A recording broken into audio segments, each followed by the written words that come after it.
ඉතින් සුබ දවසක් යනකොට මම මේ වාඩ පොඩි වීඩියෝ එකක් කරන්න ගත්තා. ඉතින් මේ જાතිය ටර්බෝ තියෙන වාහන වලට සමහරලාට ඔයාලා මේ ටර්බෝ ටයිමර් හයි කරද්දී ඔයාලට ඕන වෙනවා ඉග්නිෂන් ලයින් එක ඔන් වෙන්නේ නැතුව මේ පොම්පේ විතරක් මේ පොඩි වෙලාවක් මේ ස්ටාර්ට් එකේ තිබිලා පොම්පෙට විතරක් කරන්ට් එක ගිහිල්ලා ඒ කියන්නේ වාහනේ එන්ජින් එක විතරක් මේ ස්ටාර්ට් වෙලා ඔෆ් වෙලා යන්න ඕන නම් ඔයාලට මෙන්න මේ වගේ ටර්බෝ ටයිමර් එකක් දාගන්න ඕන. ඔයාලට කරන්න ඕන මේ පොඩි දෙයක් කියලා දෙන්න තමයි. ඉතින් ඔයාලට පේනවාද මෙන්න මේ තියෙනවා මේ ඩයෝඩ්.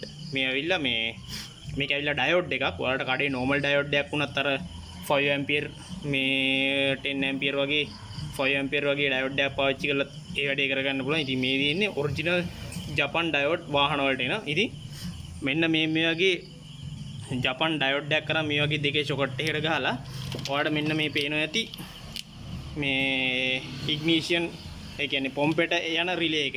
මේක මම දැන් සම්බන්ධ කරලා තින්නේ. මේ රිලේ එකේ මේ ඉග්නිෂන් ලයින් එක මේ ඩයෝඩ් එක හරහා අරගෙන ඉග්නිෂන් ලයින් එක මේ රිලේ එකට සම්බන්ධ කරලා රිලේ එකේ මේ ධන ඔන් වෙන ලයින් එකට සම්බන්ධ කරලා ඉතින් ඉලෙක්ට්‍රිකල් කරන අය ඔය එක දන්නවා. ඉතින් මේ මට දැන් මේක මෙහෙම පැහැදිලි කරන්න විදියක් නැහැ. මොකද මම මේක වාහනට හයි කරලා තියෙන නිසා. ඉතින් මේ ඔයාලා ඊට පස්සේ ටර්බෝ ටයිමරෙන් එන සිග්නල් එක තියෙන්නේ. ටයිමර් සිග්නල් එක.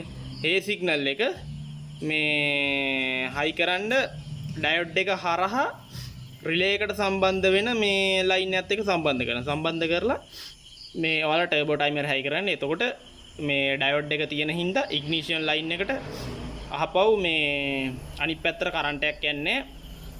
ඉතින් ඒක ඩ්‍රොප් කරලා ඔයාලට පුළුවන් මේ විදිහට දාගන්න. ඉතින් මම හිතනවා ඔයාලට මේ වීඩියෝ එක වැදගත් වෙයි කියලා. අපි මේ වගේ වීඩියෝ එකක් අපි ආයෙත් හම්බෙමු.